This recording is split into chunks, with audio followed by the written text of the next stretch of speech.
Now, ladies and gentlemen, at some stage, I'm going to have to stop it, but I would like to say a little bit more about the other series, if I may, before I stop, about the other series that I write, because I suffer from a condition. Now, I discovered in my visits to California that here in California, it's conventional when you meet people to tell them your problems. And I gather that the polite thing is to reply by telling the other person your own problems. And this is a form of bonding that you have here in California, which I think is very, very good. I'm most impressed with that. And so I should really confess that I do have a problem. I suffer from a condition which is called serial novelism. And you just write serial novels, and that's the main symptom. There's no known cure for serial novelism. You just write these serial novels and then you die.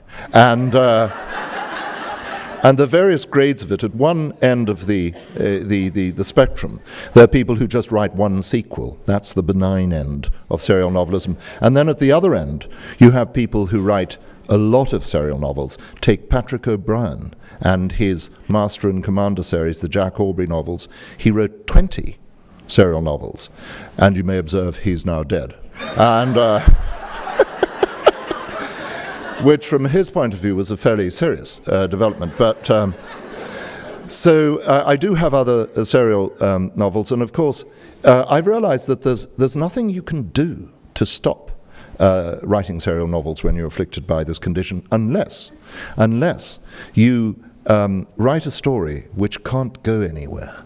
And that's one way, that's the only one way in which you can do it. And I have tried that. I did write a story which had a very clear ending, and where it was very apparent that nothing more could be said. And I'd like to tell you about that very briefly, if I may. I was in Vancouver in BC, and I was staying with a sister of mine who lives there, and the tree surgeon came. Now, tree surgeons in Vancouver, BC, are very important people because they have tremendous arguments about trees stopping their view of the ocean.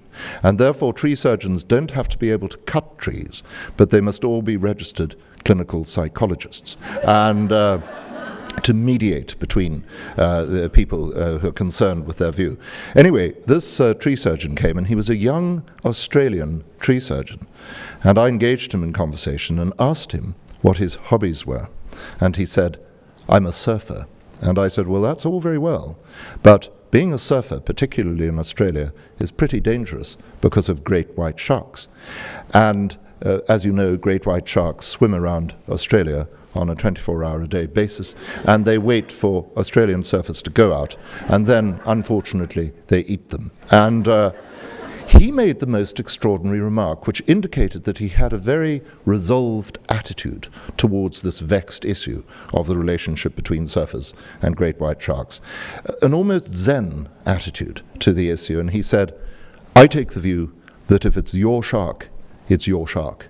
And I thought that was very, very impressive and very, very resolved, a very accepting attitude of on the part of a surgeon, a tree surgeon. And but then he made a remark which indicated that he was in touch with his feminine side. A very sort of, again, a very, very sympathetic, sensitive remark. He said, "But of course, if I were to be eaten by a shark, my mum would be furious." And that struck me as being very, very remarkable. It showed that he was very sensitive to take into account his mother's feelings about this. And I noted this conversation, and I went off and I wrote a story, which actually has been published, about a surfer in Perth, Western Australia, who goes out on his surfboard and unfortunately encounters a great white shark. And he is unfortunately eaten. And his mother is really mad. And she buys an old fishing boat and a high-powered rifle. And she goes out in this old fishing boat, and she pours fish blood over the edge, and the great white sharks come up, and she shoots them. And she proves to be very good at this, and eventually she shoots 15 great white sharks. And that's the point at which her friends say to her, "Betty, you need closure." And so they decide to have a forgiveness ceremony on the beach. They get a forgiveness expert who says, we must go down to the beach. And so the forgiveness expert goes down to the beach, and he faces the ocean, and he says, we forgive our brethren of the deep. And then he walks into the waves with predictable results.